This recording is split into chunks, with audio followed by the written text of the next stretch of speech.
Good morning. Today, 23rd July 2025, Wednesday.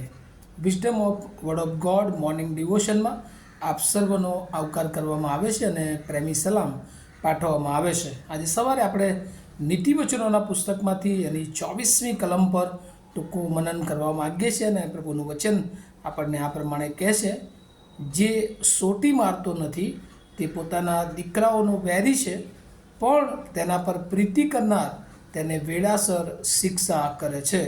NIV Bible પ્રમાણે, he who spares the rod hates his son, but he who loves him is careful to discipline હિમ.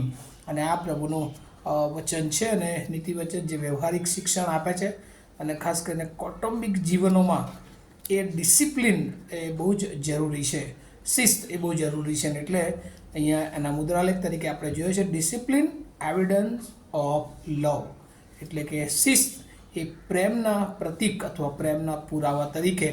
કારણ કે પ્રભુ એ ચાહે છે કે હંમેશા આપણે વૃદ્ધિ પામીએ, આત્મિક રીતે વૃદ્ધિ પામીએ અને આ પૃથ્વી પરના જીવનમાં પણ વૃદ્ધિ પામીએ. અને એટલે સમયે સમયે પ્રભુ ઘણી બધી વાર આપણને શિસ્તમાં રાખવા માટે નાની મોટી શિક્ષાઓ પણ કરે છે. નાના મોટા આપણા જીવનમાં મુશ્કેલીઓ, પ્રશ્નોને આવવા દે છે કે જેથી કરીને આપણે ઘડાઈએ, આપણે તૈયાર થઈએ, આપણા જીવનો વધારે મજબૂત થાય. અને એ ઈરાદો પ્રભુનો હોય છે. અને એટલા માટે ઘણી બધી વાર જ્યારે તકલીફ આવે, મુશ્કેલીઓ આવે, શિક્ષારૂપી બાબતો દેખાય, ત્યારે આપણને એવું લાગે કે ઈશ્વરે મને છોડી દીધા છે. પણ ના વાલાઓ, એ સમયમાં ઈશ્વર આપણને વધારે એનામાં મજબૂત, એના વિશ્વાસમાં દ્રઢ કરવા માંગતા હોય છે. અને એટલા માટે પ્રભુ આજે સવારે આપણને શીખવે છે કે આપણે શિસ્તતાનું જીવન હોવું જોઈએ. બીજી વાત, અહીંયા જે પૃથ્વી પરના મા બાપોની વાત પણ આવી છે અને ત્યાં વચનોમાં લખવામાં આવ્યું છે કે માતા પિતાનો પ્રેમમાં જે શિસ્ત હોય છે એ બાળકોને એ શિસ્તમાં રાખીને હંમેશા તેઓ પ્રેમ પ્રગટ કરતા હોય છે. જો આપણે નવા કરારમાં એફેસિયન્સ ચેપ્ટર 4 વર્સ 6, એફએસસીનો પત્ર 4થો અધ્યાય અને 6ઠી કલમ પ્રમાણે જોઈએ તો ત્યાં લખવામાં આવ્યું છે, પિતાઓ તમારા છોકરાને ચીડવો નહીં, પણ પ્રભુના શિક્ષણમાં તથા બોધમાં તેઓને ઉછેરો. અને આજે આ પૃથ્વી પરના મા બાપો તરીકે ઘણી બધી વાર આપણે ચૂકી જઈએ છીએ. આપણા બાળકોને સારું શિક્ષણ આપીએ છીએ, સારી રીતે આપણે મદદ કરીએ છીએ, આપણે એમને જે કંઈ જરૂરિયાતો હોય બધી પૂરી પાડીએ છીએ, પણ એમની જે આત્મિક જરૂરિયાત છે કે જે પ્રભુનું શિક્ષણ, બાઇબલ વાંચે છે કે કેમ, પ્રાર્થના કરે છે કે કેમ, નિયમિત સન્ડે સ્કૂલમાં જાય છે કે કેમ, નિયમિત જુવાનોની સંગતમાં ભાગીદાર બને છે કે કેમ, નિયમિત પ્રભુની સાથેની પ્રાર્થનામાં એ વૃદ્ધિ પામે છે કે કેમ, એ જોવાની જવાબદારી એ માતા પિતાની બાળકો પ્રત્યેની હોય છે. પણ ઘણી બધી વાર આપણે એમાં ચૂકી જઈએ છીએ, એમાં આપણે કેરલેસ રહીએ છીએ અને આપણા બાળકોને બધું દિશાનું એમણે પ્રગતિ કરી હોય, એનું ખાવા પીવાનું, એની શારીરિક વૃદ્ધિ, એનું જે શારીરિક શિક્ષણ, એ બધું જ આપણે બહુ ધ્યાન રાખીએ છીએ. પણ એનું આત્મિક જીવન એ આપણે ઘણી બધી વાર એ ધ્યાન રાખતા નથી. અને એવું આપણે જોઈએ છે જૂના કરારના ઘણા બધા સેવકો કે જેઓએ પોતાના બે બાળકો પ્રત્યે બેદરકાર રહ્યા અને તેઓએ પોતાના બાળકોને એ આત્મિક રીતે ખોઈ બેઠા. અને આજે પણ અસંખ્ય મા બાપો એવા છે કે જે એમના બાળકોની આત્મિક ચિંતા કરતા નથી, આત્મિક રીતે તેઓની કેર લેતા નથી, પ્રભુના શિક્ષણ તેઓના જીવન સુધી પહોંચાડતા નથી.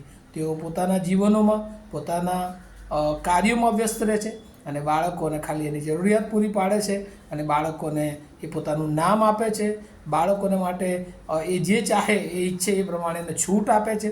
અને એટલે ઘણી બધી વાર બાળકો એ બધું તો મેળવે છે પણ પ્રભુ ઈસુને મેળવતા નથી. આજે સવારે આપણને બધાને પ્રભુ એ શિક્ષણ આપે છે કે આપણા જીવનના પિતા એ ઈશ્વર છે. એ આપણને પણ ક્યારેક નિયમમાં રાખે છે, પણ આપણે આપણા બાળકોને નિયમમાં રાખીએ. અને આજના જીવનમાં જો જોઈએ તો દરેક કાર્યને માટે જીવનમાં શિસ્ત હોવી એ ખૂબ જરૂરી છે.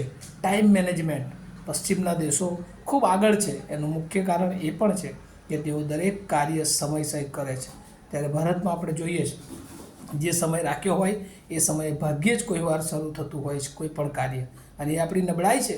પણ આપણા કુટુંબમાં, આપણા અંગત જીવનમાં જો આપણે ટાઈમ મેનેજમેન્ટ રાખીએ છીએ તો ચોક્કસ પ્રભુ એ આપણા જીવનને વધારે આશીર્વાદિત કરી શકે છે. હિબ્રુ 12મો અધ્યાય એની 5 થી 11 કલમમાં પણ લખવામાં આવ્યું છે કે ઈસુ ખ્રિસ્ત દેવે આપણને પુત્રની પેઠે એ બોધ આપવામાં આવ્યો છે. અને એ બોધમાં 5 બાબતો એવી છે કે જે આપણને બહુ મોટું શિક્ષણ આપે છે. એક, પ્રભુની શિક્ષાને કદી તુચ્છ ન ગણીએ.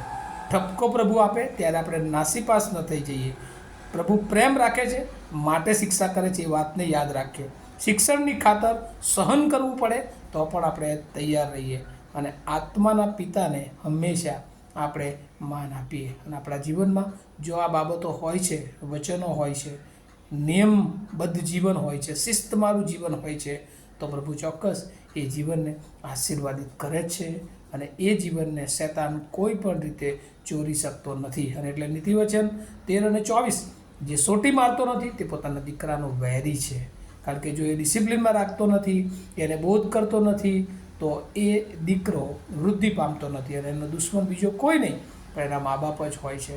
પણ તેના પર પ્રીતિ કરનાર તેને વેડાસર શિક્ષા કરે છે. જ્યાં આપણને ખોટું એનામાં લાગે છે, ચોક્કસ આપણે એને શિક્ષા કરીએ, એને પાછા માર્ગો પર લાવવાનું કામ એ ઈશ્વરે આપણને સોંપ્યું છે. જેમ ઈશ્વર, આપણે જ્યારે બીજા માર્ગોએ જઈએ છીએ ત્યારે પ્રભુ આપણને આશીર્વાદ આપતા નથી, પણ પ્રભુ આપણને પાછા વાળે છે, આપણને શિક્ષા કરે છે. ને એમ આપણને પૃથ્વી પરના બાળકો પ્રભુએ આપ્યા છે ત્યારે એની પણ સંભાળ રાખીને જો એવું કરીએ છીએ, પ્રભુ આપણને આશીર્વાદિત કરે છે. અને આપણા જીવન દ્વારા આપણા બાળકો પણ ખૂબ આશીર્વાદિત થાય છે. આ વાતો સમજવાને માટે પ્રભુ એની વિશેષ કૃપા આપણે સર્વને આપે. આવું આપણે પ્રાર્થના કરીએ. અમારા જીવંત અને દયાળુ ઈશ્વર, અમે બહુ આભાર માનીએ છીએ. આજે સવારે પ્રભુ તમારી નવી કૃપા, નવું બળ આપ્યું. અને પ્રભુ બાળકો સંબંધી, શિસ્ત સંબંધી પ્રભુ અમે જે શિક્ષણ મેળવ્યું છે, પ્રભુ એ શિક્ષણ અમારા જીવનમાં ઉતારીએ. અને અમારા બાળકોને માટે અમે હંમેશા પ્રભુના શિક્ષણમાં તેઓ વૃદ્ધિ પામે, પ્રભુમાં તેઓ બળ પકડે. એ હેતુસર અમે એમની સાથે એમને સમય અને શિસ્ત, ઘણીવાર શિક્ષા કરવી પડે તો પણ કરીને એમને તમારી તરફ લાવીએ. અને એ જ રીતે તમે અમારા આત્મિક પિતા છો, અને એ રીતે રોજ અમે પણ શિસ્તમાં રહીએ, ડિસિપ્લિનમાં રહીએ, અમે તમને હંમેશા માન આપીએ. અને એ રીતે અમારું જીવન પણ ઘણા બધા વાલાઓને માટે નિયમ અને નમૂનારૂપ રહે, એવી પ્રાર્થના ઈસુ પ્રભુના નામમાં સાંભળો, તેનો સ્વીકાર કરો. આમીન. Have a nice day to all of you. Thank you.